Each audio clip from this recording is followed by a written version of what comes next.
Back to the Final Four, baby. Hey there, Duke fans. Welcome to episode 408 of the Duke Basketball Report podcast. We're coming at you about a half hour, 45 minutes or so after the Blue Devils defeated the Arkansas Razorbacks. It is party time, and we are all headed to New Orleans. Every Duke fan, head to New Orleans. I am Jason Evans. I'm your host for this episode. I'm joined by Sam Klein and Donald Wine. Sam, I'll come to you first. You're not home. You're kind of hanging out. What's going on, man? I'm in New York City, actually, visiting my brother. It's his birthday this weekend. And I bailed on his birthday party to go watch the game because I knew that I would not be a fun attendee if this game was at all close, which it wasn't. So I know we're going to talk to Donald. He's like wandering around outside. He's like making some kind of trouble. I'm like kind of beside myself right now. Like it sort of like, what a weird like thorough beating that Duke put on Arkansas tonight. Yeah, it didn't have the drama of some of our recent games, but that's okay. My heart needed it to not have drama. Donald Wine. Donald, you're in a parking lot. I am in a parking lot of a Bar Louie in Orlando, Florida. I have made it back from Azteca. Fun fact, guys, I know I wasn't on the last episode. I was able to watch most of the game on my phone from Azteca while I was watching the U.S. men's national team draw Mexico at that game. So, but here I was able to watch this game. There's a lot of people talking trash all night, but I'm the one that's talking at the end because, baby, we are back in the Final Four. Duke's going to the Final Four. This is amazing. This is crazy. This is amazing. Before we get to the headlines, and by the way, yeah, wait, hang on. Before we get to the headlines, I need to point out that this is now a tradition that because Donald's doing this show from a parking lot at the Bar Louie, and on Duke's run to the Final Four in 2015, I recorded one post-game episode of the first weekend. Of the second weekend. I think it was the Sweet 16 episode. I did out in the parking lot of a Hooters. So the next time Duke goes to the Final Four, Jason's going to be like at a Buffalo Wild Wings or something. To be fair, I was supposed to be at a Hooters, but they wouldn't serve us food, so we're now at a Bar Louie. That is why I'm in the parking lot of Bar Louie instead of a Hooters. It is too much. Guys, I was going to say, before we get to the headlines, could anyone have written this scenario for Coach K? Before we get to the game, I just want to talk about the fact that Coach K is headed to a Final Four in his final season. It's so improbable. If we didn't see it happening in real life, we would think it was a made-for-TV, a made-for-Disney movie or something like that. For him in his final year to be doing this, I just really quickly, I want to get from you guys, Donald, I'll come to you first, just the emotion of what it must be like for Coach K to be in his 13th Final Four, by the way, a record. He now has broken the tie he had with John Wooden. 13 Final Fours for Coach K. For his career to end like this is beyond magical, isn't it? I don't know how to explain it, right? Like it's yeah, we're at a loss for words. I agree. It really is, right? Like, I put you on the spot. No, it's I'm glad you did, because like if you think about it, we've dreamed of this. Like when we heard he was going to retire, we're like, hey, we really hope that this ends in New Orleans on April 4th. And we have a chance for that to finally happen. And the ups and downs of the season, everything about the season has not gone according to the storybook plan, right? But this part has. Somehow, this team has come together. They have played inspired basketball. And in the midst of all this pressure, they have played like Duke Blue Devils know how to play, how we've seen Coach K teams play time and time again. And somehow this team has made it through probably the hardest road of anybody to the Final Four. And I think it's just simply incredible that we're sitting here talking about it. Well, I want to be clear, Donald, we did not play a number one seed. So it's not that. But here's the thing. No one else has. So I actually think St. Peter's has had the hardest road, perhaps. But anyway, possibly, we're not going to get into that yet. And you know what? I wish they will. I wish they would tomorrow. I really do. Amen. Sam, to you now, this notion of Coach K ending on the biggest stage, the biggest moment. It's we've been looking forward to it all year, and this. But it wasn't supposed to. The odds of it happening was still tiny. This team, it feels like the team is still kind of coming together. It felt like months ago this team could have found its identity, and it still feels like they're testing stuff out. So who knows? I have no idea how this is going to end. By the way, I am terrified, and I know we'll spend plenty of time on the Final Four. I'm terrified of the idea of Duke playing either UNC or St. Peter's in the Final Four. So I am dreading. I'm going to be a complete basket case by the time next Saturday rolls around. Yeah. I'm trying to for everyone out there who knows us, don't talk to us next Saturday. Like, not at all. Please don't. We don't need the sympathy. We don't need the good lucks. I don't need anything. I might have to watch. If I can't figure out how to get to the game next Saturday, I might have to just watch the game like alone, like locked in a room, because I'm going to be like a danger to myself and others if I'm around anyone for this game. All right, guys. I know who I'm watching with. I'm watching with the people who know that I can react the way I need to react with. I won't be able to make it. I won't be able to make it to New Orleans on Saturday. If we make it to Monday, I won't go that far. But if we can make it to a title game, I can definitely make that one. But Saturday, I'm watching it with my people, and they know I'm coming, and it's going to be, we can all laugh, cry, celebrate, or commiserate together. All right, guys, we do have to get to the game itself. There is a reason. No, we don't. We don't actually have to do anything. We're under no obligation to talk about what happened in the game. We could just do nonsense for 20 minutes. I think we've already done nonsense for 20 minutes. But let's talk about the game itself. And I want to start with the headlines, because the inbox, the DBR Podcast at gmail.com inbox exploded like crazy. We had like 20 emails, and there's no Jason, way. Can we just do nonsense for 10 more minutes, read headlines for 5 minutes, and then be done? No. I want to read the headlines first. So I picked out some of them that I thought were the best. And I apologize to everyone else, the other 15 or so people who wrote to us, and I was able to get their headline on the air. Dawson Klein had Duke skins Razorbacks en route to Final Four. There's a listener named Klein. You just skipped right over the best just detail. Glossed right over that part. Yeah. I'm sure Dawson is like a long lost relative of yours, Sam. Alex Payan, a former member of the Duke band. He pointed out that he's a former band guy. He loves the love we give to the Duke band every game, every podcast, I should say. He said Duke's dominance leads to fairy tale Final Four, going for a lot of alliteration there in his. Jared Strauss had pig picking. Duke barbecues Razorbacks. Pash the. Oh, I like pig picking. That's a good one. Pig picking, yeah. Yep. He said pash the hush puppies, which I love. And there were several folks, by the way, who sent us headlines about barbecuing the Razorbacks. But Jared's, because he had the pig picking at the start, Jared was the one who gets there. All right, Sam, I come to you. What is your headline from this game? I'm going with lucky number 13 for Coach K and Duke en route to the Final Four. I like it. That's really good. Donald, what's your headline? I'm taking from Coach K's words after the UNC game. We're not done yet. Amen, brother. I love that one. Here's mine. I have final 4-4, the GOAT. Final 4 for the GOAT. Ooh, I like that. It's hard to say, but you did it. So that's good. It is. And speaking of good, let's get to the good. And host privilege. I'm going to go first because there's something I want to mention that I think is just really, really important to get out there right away. And that is that this Duke team, the way they're playing lately, has too many weapons to be stopped. I want to remind everyone. Jason says this 1 week before Duke loses to St. Peter's in the Final Four. Duke has too many weapons to be stopped. We had 6 players score 9. I can't believe you're doing this right now, but go for it. Go for it. At least we're recording it, and we'll know that it was your fault. We had 6 players score 9+ points in this game. Each of those 6 players had absolute highlight reel moments on offense. And look at the points we're putting up in the tourney. This is what I wanted to stress to everybody. We scored 78 against Fullerton. We scored 85 against Michigan State. We played the number 1, the best defense in the country, Texas Tech. We put up 78. And then we played the number 4 defense in the country, Arkansas, and we put up 78 again. And by the way, that 78 fake number, because in the final 5 minutes of this game, Duke eased off the gas in a big way.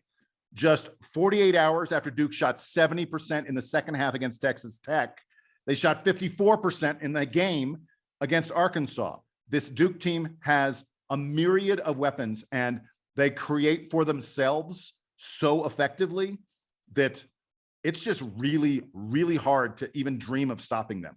And tell me I'm wrong, Sam. Yeah, I mean, for tonight, where we said, but I know that we didn't do like a proper preview of Arkansas, but we told you the same way we told you for Texas Tech that Duke is going up against a good defense that knows how to make guys uncomfortable, how to funnel them into bad shots. And Arkansas did that so thoroughly against Gonzaga the other night. It's not like maybe they were tired from that game, but it felt like Duke was scoring in ways tonight. And I know, we talked extensively about Jeremy Roach and Mark Williams in the last game, but we have to just run all that commentary back and do it again tonight. Jeremy Roach was making moves tonight that he's still making new moves that we hadn't seen against Texas Tech, moves that we hadn't seen anywhere else this season. And it feels like Duke is finding somehow another gear right now. Yeah, I agree. This wasn't Jeremy Roach. Jeremy Roach has played better in recent games than he did in this one. He was sloppy at times in this game, but his ability to quickly get to the basket was on display numerous times in this contest, and he was just outstanding. Donald, you're standing in a parking lot outside a bar. I cannot make you stand in that parking lot much longer. Here's what we're going to do. I want you give me all your good you got. Give me anything you got on this game, and then you're going to get out of here so you can get back into your bar and celebrate. Take it away, man. That sounds great to me. As long as you need, go for it. That sounds great to me. I'm going to start with this. This team right now, you talked about all the different parts that are just clicking at the right time. And throughout this game, guys, you realize that for the first half, I believe it was almost 30 minutes of this game, we did not hit a 3-pointer at all. And it didn't feel like we were down. It didn't feel like we were doing anything wrong. The flow of the offense was just going so well when it came to this team. Mark Williams was doing great. Jeremy Roach, he didn't have his greatest game, but he had times where he was stellar. Paulo Banchero had times where he was stellar. Wendell Moore had times on both offense and defense where he shined. And AJ Griffin had a couple of plays where I was just out of my chair running around the bar that I was in, just going nuts. And people are going, who is this guy that's just dominating this game? At a certain point, every single guy was stepping up. And honestly, guys, I'm going to say this right now. Even Coach K was fired up about this team. The first couple minutes of the game, he said, hey, guys, remember, you guys, we're playing with house money. We're in the Elite Eight. We're the 2 seed. We're supposed to be where we're supposed to be. And at that point, those guys settled down and they played basketball. They played Duke basketball. And the pride that I have for this team, I know Coach K is proud of this team, but the pride I think all of us have for this team is just incredible because the amount of pressure that these guys have has not been existent in the way that they've played over the last couple of weeks, especially the Sweet 16 where they played against Texas Tech and then tonight against Arkansas. That pressure didn't feel like it was ever present in the arena. It felt like these guys knew what they needed to do, and they knew that the task was get to New Orleans, and they went and did it. That's all I have, guys. I mean, there's more. Obviously, there's more to dissect. We can nitpick about some things that are good or bad, but the end result is this: these guys play Duke basketball, and because of that, Duke is in the Final Four. And if they play like they did tonight, if they play like they did on Thursday night, there's no team that can stop us. And it's just really it's so great that at this point, my heart is full with this team. My heart is completely full. And everything that they do from this point is just gravy. It's just icing on the cake, whatever cliche you want to use. This team has really proven that they can do what they want if they put their minds to it. And I hope they keep doing it. Donald, how do you feel right now about the UNC St. Peter's game tomorrow? I say, I don't care who we play. I really don't, because there's some people who are saying the doomsday scenario are coming in, and I know you guys are going to talk about it long after I'm gone, but the doomsday scenario, whatever. We've seen it's about to happen, but St. Peter's is a really good team, and I know a lot of UNC people are talking trash to me tonight, and I'm like, y'all got to get past tomorrow. Y'all got to get past St. Peter's, and St. Peter's people were talking trash, and I was saying, you got to get past UNC. I don't care who we play. At the end of the day, Duke is in the Final Four. I'm wearing my hat, my lucky hat from the 2015 National Championship team. I don't care who we play because I know in the end, if we play like we did tonight, it does not matter who we face. We can beat them and we can get to the title game. All right. So we are going to set Donald free. Dude, adios. Thank you so much for joining us from the parking lot. Sam and I are going to continue chatting. And Sam, we got to talk. I think we got to talk about Mark Williams. You mentioned Jeremy Roach very briefly, but I want to talk about Mark. He had, by the way, I noted at halftime, he had 10 points, 8 rebounds, and 2 blocks in the first half. It is real simple. Duke would not have been in the lead at halftime if it was not for Mark Williams. I thought he was absolutely outstanding in that half. He finished with 12 points, 12 rebounds, 3 block shots. He shot 6 of 6 shooting.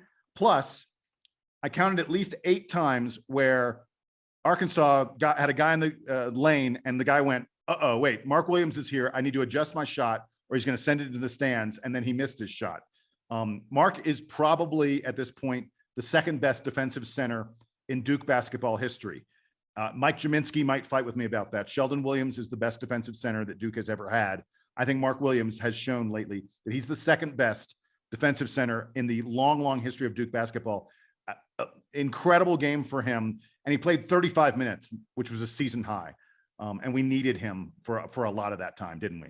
We've talked a lot about how like Theo John is there to be Mark Williams' safety valve, and Duke barely needed Theo John tonight to do that because Mark Williams was so effective at both ends.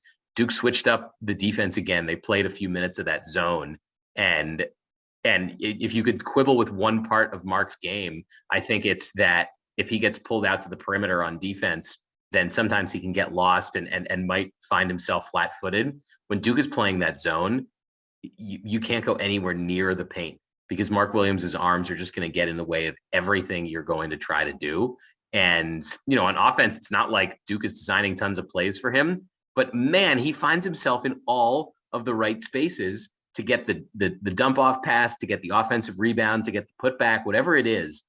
Mark Williams just has such a nose for where to be on the court at both ends. Yeah, and in this game, he even showed off his dribbling at times. He had that breakaway where he showed that he can be a that was actually kind of scary. I was like, what's going to happen now? Yeah, and by the way, Duke won this game in the paint. I've been looking. We're recording too quickly, so I don't have the actual points in the paint numbers, the final number from the game. But I think that Duke may have outscored Arkansas by close to 20 points in the paint. We were absolutely dominant. We scored almost all of our buckets in there. We out-rebounded them 34-25. It was just a fabulous game, led by Mark Williams, but also by Paulo Banchero. Paulo, only took 11 shots in this game, and I was very bothered early on when we didn't use him for basically the first 10 minutes of the game. But he stayed under control.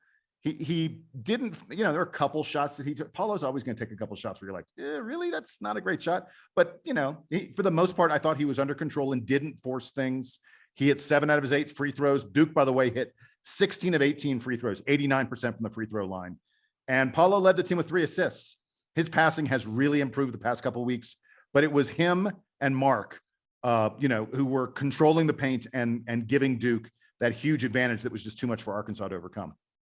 Jason, you mentioned that Duke scored most of their points in the paint, but a couple of enormous 3-pointers from AJ Griffin late in the game. Not that Duke needed all the points down the stretch that, Arkansas basically gave up with 35 seconds left in the game and wasn't going to contest. But how about just putting the dagger down for AJ Griffin, who we knew earlier in the season was hitting threes like crazy. He cooled off a little bit late in ACC play and feels like he's come back just enough for Duke to feel like they've got a pretty decent threat from outside.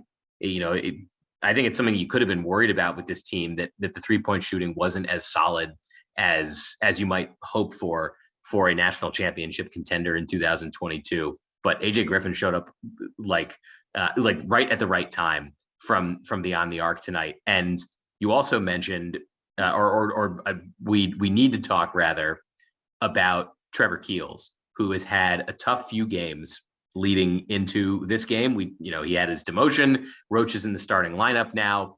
Feels like he's finally kind of embraced the role a little bit and sort of knows what he has to do coming off the bench. Again, timing could not be better for that with Duke heading into the Final Four. Oh yeah, for sure. I thought AJ and Trevor, it's funny.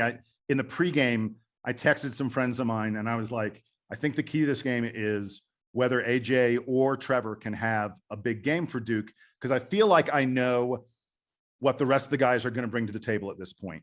And for AJ and Trevor to both play really well, that's the reason that Duke won this game going away. AJ led the team with 18 points. By the way, AJ scored 18 points in only 25 minutes of play. And as big as those threes were, I thought AJ did a really great job taking the ball to the basket, taking it in the lane, putting up pump fakes. He does such a great job of getting his shoulders square once he gets in the lane. So I thought AJ Griffin, is starting to unveil a little more than being just a 3-point shooter. And then Trevor Keels, it was just big shots. He hit Duke's first three, late in the first half to help us get a nice cushion there.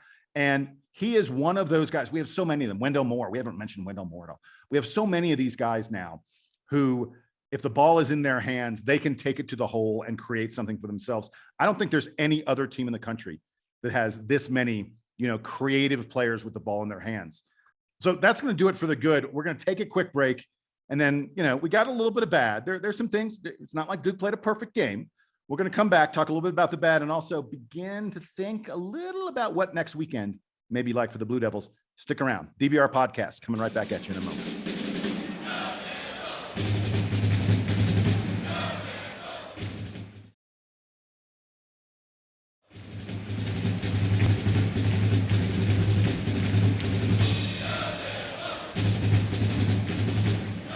Okay, Sam, we're back from the break and we need to talk about the bad. I'll let you get started. What did you have, man? What was it about this game that you thought Duke could have done better? There was something weird about the way that Duke let Arkansas. You said that Duke generally was better at points in the paint, but there were a lot of moments where Arkansas got a lot of close-up shots, pulled down a lot of offensive rebounds. I'm not looking at the stats yet either. I'm still just beside myself that Duke is going back to the Final Four. But there were moments. They had 8 offensive rebounds. But you're right. I agree. Yeah. And I thought that, as good as Mark Williams was at altering all the shots, I thought that Duke could have been even more aggressive on the defensive glass. It's not Mark Williams' job exclusively to rip the ball away and start the offensive break. So that was the thing to quibble with. Honestly, you said before the break that we have the bad to dissect. I really have not that many complaints about Duke's performance today. I thought they handled the pressure really well, and they were completely prepared to deal with everything that Arkansas threw at them. It's just that Arkansas is a good team. We told you that in the preview. It's not like they're slouches. They're it's a 4 seed, but Arkansas put up some impressive wins this year. So honestly, Jason, I don't have that much from the bad. I would rather spend more time looking forward to next week. Okay, well then let me get there with my bad very quickly. First of all, Duke had 15 turnovers. That's about 5 more than I'd like to see. And many of them came early. It was the second game in a row where Duke started out very, very sloppy, struggled to score, struggled to even get into any offensive flow. That's bothersome. And I don't want to see that happen in the Final Four. And then the other thing I wanted to mention just very quickly was, as much as I lauded this team for the number of guys they have who can create for themselves, the passing this game was just so. Duke only had 8 assists out of 29 made baskets. That's an assist rate of 27.6%. Duke is best when their assist rate is up in the high 30s or low 40s at least. And this game was a lot of one-on-one kind of stuff from Duke. We succeeded at it because we have just ridiculous studs handling the ball for us. But, we got to find some things that Duke didn't do great. And that's something that they didn't do great in this game. All right. So that's it for the bad. Let's look ahead to the next week because it's going to be a fun week, a really fun week. I want to start it out with this. JJ Redick. Sam, I'm not sure if you've seen this. JJ Redick on Twitter had a very quick tweet. This is perfect. I love this, JJ. He said, this is the entire tweet. He said, I'm going to be insufferable for the next week. I love that. JJ Redick, there are a lot of things that I like about JJ Redick. The thing I think most about him is how much of just a Duke fan he is. Like he said like he grew up rooting for Duke. Yeah. He always wanted to go to Duke, the whole thing. And even still, he's like, look, I'm one of the greatest players in Duke history, but also I am just an annoying Duke fan. Like he fully embraces it, and it is awesome. Yeah. By the way, speaking of the former players, Kenny Denard, our man, friend of the podcast. Man, he was all over the broadcast tonight. He was on TV a lot, and so was Greg Kubek. Kenny Denard, Greg Kubek had great seats, like right behind the Duke bench, and they were all over the podcast. And Kenny was wearing his signature Wild shirt. They were having a great time. It was definitely a good time in the arena. All right, Sam, you said you wanted to look ahead. What you got for me? By the way, just so everybody knows, we will be putting out another podcast once we know who Duke's opponent is. Yes. Believe me. In fact, I think it's we got an email from someone who said, please do 4 or 5 podcasts this coming week. I don't know if we'll get in 4 or 5, but I won't be surprised if there are a couple more before Saturday. There's just gonna be a lot to talk about and a lot to celebrate and enjoy. So, all right, Sam, with that, what is it you're looking ahead to for the next week? So next weekend, Saturday night in New Orleans, Duke is either going to be playing the 15 seed out of the East region, St. Peter's, a school that I have admitted, unprecedented, a school that I have admitted on this show that I had never heard of prior to this tournament. If they had lost to Kentucky in the first round, I would have completely forgotten that they had made the NCAA tournament. I don't even mean it as an insult. It's just the truth. I would have had no idea that they were in the tournament. They are 1 win away from the Final Four. They are a 15 seed. You know how, like, I hate to use this term, but you know how, like, irrelevant you have to be a 15 seed in the NCAA tournament? It means that you won a conference that nobody's watching on TV. And St. Peter's is 1 win away from the Final Four. What an incredible story it would be for them to be playing Duke in Coach K's final season in the Final Four. And yet, wait, Sam, before you get to the end, I know what the and yet is. Before you get to it, I'm going to ask you a trivia question. Do you know the lowest seed to ever make the Final Four? The lowest seed to ever make the Final Four, I believe, is an 11. You are right. I think there are 3 of them. There's George Mason, there's VCU and Syracuse. Or not VCU, rather. George Mason and it was VCU. I think it was VCU. Yeah, VCU and George Mason, VCU, and last year's UCLA team. Didn't Syracuse made it as a 10, I think. They made it as a 10, I think. Yeah. I think those, I know that George Mason and VCU were and then 11s. UCLA last year. So, yeah, and UCLA. So the end yet, Duke playing St. Peter's would be so far in the rearview mirror as a storyline compared because the alternative to St. Peter's is Duke getting 1 more shot at UNC in the Final Four. And if you're a Duke fan the way that I am, and you watch these games and it stresses you out, man, if Duke's playing, and Duke has, I know that not everyone, but I know that a lot of people listening to this already know, Duke and UNC have never played in the NCAA tournament. That's correct. It's never happened before. And it could happen. At this point, it is likely to happen. Oh, yeah, quite UNC likely. Is favored against St. Peter's. Duke is likely to play UNC in the Final Four next Saturday. JJ Redick might be insufferable this week. I'm going to be a complete nut job this week leading up to that game. I don't know how I'm going to be able to watch it and stomach it. It's going to be fun, but mostly horrible.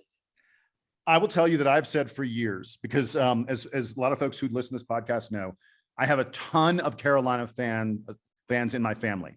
My father went to UNC. My grandfather went to UNC. My uncle went to UNC. I grew up as a Carolina fan until I started attending Duke and became, I went to the right side of the blue. But everyone else in my family are Carolina fans.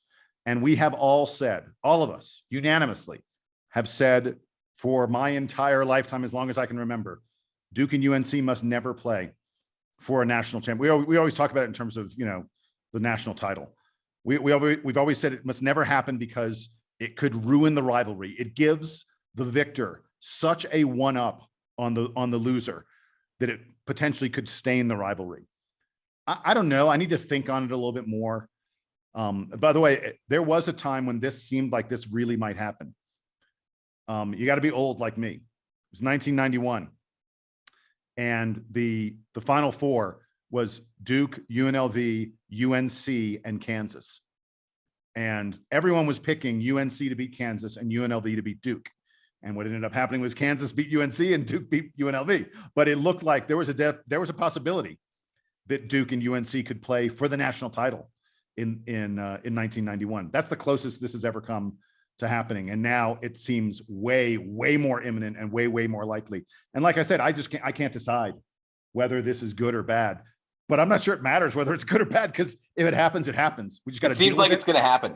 It seems like it's going to happen. It really does, doesn't it? And on top of it, so it's Coach K's last season. Oh God. And Hubert Davis's first season. I mean, come on. It's Hubert Davis's first season. Who knows? Maybe Hubert Davis is going to be at Carolina for the next 30 years. And by the way, the last time they played was this huge, emotionally charged last game in Cameron for Coach K, where UNC waxed the floor with the Blue Devils. So, like, there couldn't be more weight on a game, I guess, unless it was in the national championship. That would be the only way. But it's the Final Four. It's pretty damn close to it. And I thought there was no way it was going to happen this year. UNC, even though they made the tournament like they were an 8 seed, it's so hard for an 8 seed to make the Final Four. Because you got to play the 1 seed in your second game, and then you still have to get through the other half of the bracket, and they are this close. I can't think of what to say about it at this point, because it's so stressful. Horrible. That it might. Horrible. It's so stressful, but we're going to have to deal with it if it happens. Like I said, we will come back to you folks, and we will have a podcast once we know who Duke's opponent will be. I'm sure we'll have a lot more content on what happened in the wake of Duke winning this game. I do want to point out one thing. Paulo Banchero, they were interviewing Paulo post-game, and folks may recall when after Duke won the ACC semifinals, Paulo said, "Yeah, we want Carolina in the finals." And people were like, "Ooh, Paulo, you don't want to give Carolina that locker room stuff. You don't want to give Virginia Tech that. You never say who you want to play." In the post game, they asked Paulo, "Do you want UNC or St. Peter's?" And he said, No, you're not getting me again. He said, "Whoever we play, we play." So Paulo was not prepared to make that mistake twice, which I thought was really funny. I loved the way he answered that. It was very funny, and it was true. He's gained Paulo between that and the wink that he had to the camera in the last game. He's gained a level of self-awareness that I did not know a freshman was capable of having. So that's, I think, Sam, unless you got anything else, we have to I feel bad. I feel bad because I can't form thoughts right now. Like I need to like sit and digest all of this for us to be able to like talk about it for real again. So why don't we agree that we're going to talk again in the next couple days we're going to have to wait until at least after tomorrow night, because we need to know who Duke is going to be playing. We got to preview that game. We have to do this all again. So we'll do it again. Yeah, it'll be fun. This has been so much fun. It's been fun doing it with all of you. We are setting download records. Like the number of people who are coming in and finding the Duke Basketball Report podcast is unprecedented. We love all of you. Please reach out to us, dbrpodcast@gmail.com. I apologize if we're not replying to every email at this point. The email inbox is coming in so fast and furious, but we do our best and we read all of them, every single one of them. I swear, all three of us read every email that we get. Keep on reaching out to us. Tell us your thoughts about the possibility of playing UNC. Maybe let's wait until after the St. Peter's game is done for that. But for Sam, for Donald, who's back in his bar, I am Jason. Thank you for joining us on this episode that takes us to the Final Four. Duke's season, Coach K's final season, still going on as the final weekend of college basketball gets ready to be played. The Blue Devils are headed to New Orleans. We're going to party. We're going to jazz it up in New Orleans. DBR Podcast signing up. Here's the Duke Band to play us out and take us home.